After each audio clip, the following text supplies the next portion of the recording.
Hello everyone.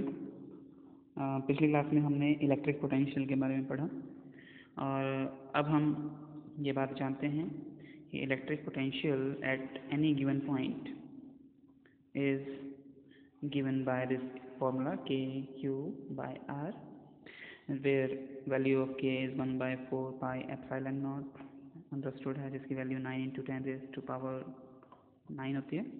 Q is charge and R is distance. This electric potential is a scalar quantity, right? You can add like numbers.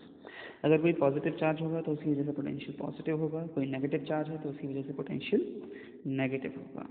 Now we all know, जब हम electric potential का derivation कर रहे थे तो उस time work done का जो एक्सप्रेशन था, it was K charge 1 charge 2 upon are.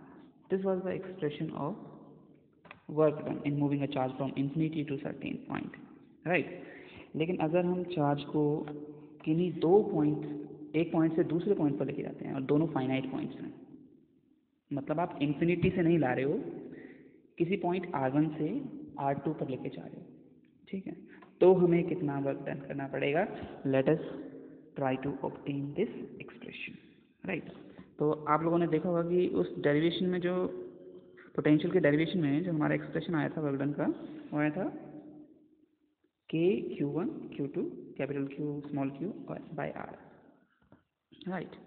तो अगर हम चार्ज को दो फाइनाइट पॉइंट से मूव करवाते हैं, सपोज करो ये हमारा एक चार्ज है कैपिटल Q, इसके चारों ओर इसका इलेक्ट्रिक फील्ड है। एक दूसरा चार्ज है स्मॉल q जो कि R1 डिस्टेंस पर है, ठीक है। इसको आप यहाँ से R2 पर लेके आए हो, दूसरे पॉइंट पर लेके आए हो जो कि R2 डिस्टेंस पर है इस चार्ज को। अब आप यहाँ पर ला सकते हो कई रास्तों से, there are many ways to bring this charge from one point to another point, but in all the cases the work done will be same. चाहे आप इस रास्ते से लेके आओ, चाहे आप इस रास्ते से लेके आओ, चाहे आप डायरेक्ट लेके आओ, तीनों केसेस में वर्क डन जो है वो सेम होगा, क्योंकि वर्क डन जो है वो पोजीशन पर डिपेंड करता है, it does not depend on path. So our coulombic force, electrostatic force, is conservative force. Let us get कि वर्क डन क्या होगा। सो वर्क डन वाज के Q1 Q2 1/r। I hope you remember कि यही expression था। हम कहाँ से कहाँ तक लेके आ रहे हैं? R1 से लेकर R2 तक लेके आ रहे हैं। तो इस केस में जो हमारा वर्क डन बनेगा, दिस विल बी के Q bracket 1/R2 minus 1/R, right? इसको हम दूसरे तरीके से लिख सकते हैं, थोड़ा सा सिंप्लीफाई करेंगे। स्मॉल q आप कॉमन बाहर रखो, कैपिटल Q को अंदर लेके जाते हैं, तो दिस विल बी कैपिटल के Q बाय R2 माइनस के Q बाय R1, ये एक्सप्रेशन आएगा। और ये एक्सप्रेशन जो है, this is the expression of potential, this is also the expression of potential. तो हम इसको लिख सकते हैं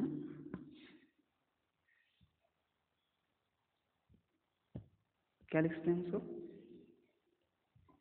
that work done is small q बाहर था, ठीक है, ये देखो ये वाला जो है, this is potential at R2, this is potential at R1, तो हम इसको V2 लिखते हैं, इसको V1 लिखते हैं। So this can be written as V2 minus V1। V2 मतलब पोटेंशियल एट R2, V1 मतलब potential at R1। So work done can be written as Q times potential difference, right? Okay, so let us solve one question कि हमें ये समझ में आ सके कि work done किस तरीके से निकालना है। सपोज करो हमारे पास सिंप्लिसिटी के लिए एक स्क्वायर है, ठीक है, जिसकी साइड दे रखी है a, और यहाँ पर एक चार्ज है q, यहाँ पर एक चार्ज है -q, यहाँ पर एक चार्ज है 2q। इन तीनों चार्जेस की वजह से हमें इस पॉइंट पर मान लो पोटेंशियल निकालना है। किस पॉइंट पर? P पर निकालना है। तो 2q से इसका डिस्टेंस होगा a, -q से भी इसका डिस्टेंस है a, और इस वाले q से जो डिस्टेंस है इट विल बी √2a। आप पाइथागोरस थ्योरम लगा के चेक कर सकते हैं, ठीक। तो इस पॉइंट पर पोटेंशियल 2q की वजह से कितना होगा, k into charge upon distance. इसकी वजह से डायगोनल वाला जो है इसकी वजह से कितना पोटेंशियल होगा, प्लस, क्योंकि पॉजिटिव चार्ज है, k into charge upon distance √2a। और इस वाले चार्ज की वजह से पोटेंशियल कितना होगा, ये माइनस है, तो this will minus k q by a, right. So you can add some like numbers. अगर हमें वर्क डन निकालना होता तो वर्क डन भी हम इस तरीके से निकालते हैं कि सपोज आपके पास सिस्टम ऑफ चार्जेस है, से q1 q2 q3, और एक चार्ज है स्मॉल q, इसको पॉइंट P से आप से S तक लेके जा रहे हैं, तो आप कैसे निकालेंगे वर्क डन। पहले आप पॉइंट P पर पोटेंशियल निकाल लीजिए, इसकी वजह से, इसकी वजह से, इसकी वजह से। मान लो इसका डिस्टेंस पता है, इसका डिस्टेंस पता है, इसका डिस्टेंस पता है, तो इन तीनों की वजह से आप पोटेंशियल P पर निकालेंगे। फिर इन तीनों की वजह से आप पोटेंशियल S पर निकालेंगे, आपको V1 मिलेगा, आपको V2 मिलेगा। फिर आप क्या करेंगे, पोटेंशियल डिफरेंस निकालेंगे। पोटेंशियल डिफरेंस निकालने के बाद वर्क डन होगा charge into potential difference, right? Okay, so now let us talk about potential energy of the system. Exams में क्वेश्चन आता है पोटेंशियल एनर्जी निकालने के लिए कि आपको पोटेंशियल एनर्जी निकालनी है सिस्टम की। तो सपोज करो हम पहले तो हमें फॉर्मूला पता होना चाहिए पोटेंशियल एनर्जी का। Potential energy is nothing but work done, work required to be done to maintain the system in that particular arrangement.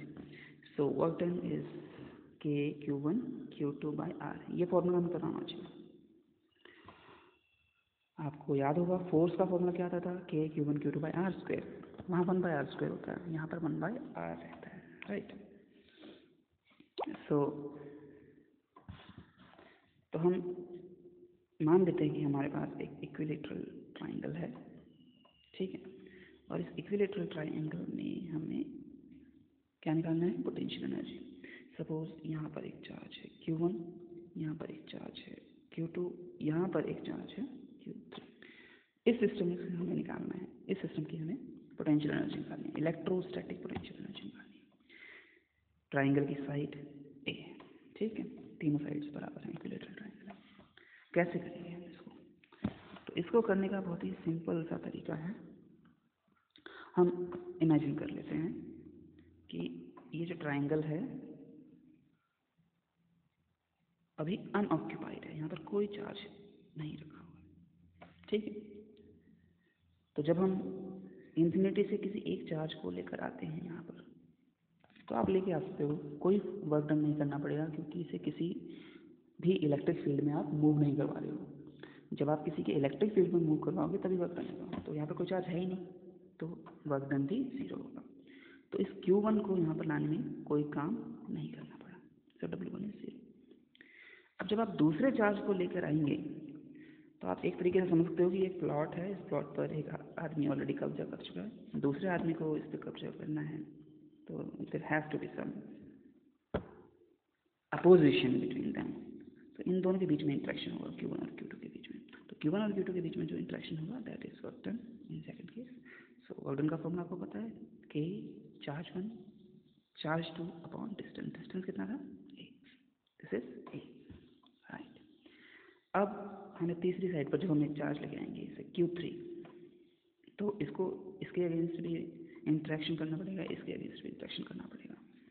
So W3 will be k q1 q3 by a plus k q2 q3 by a.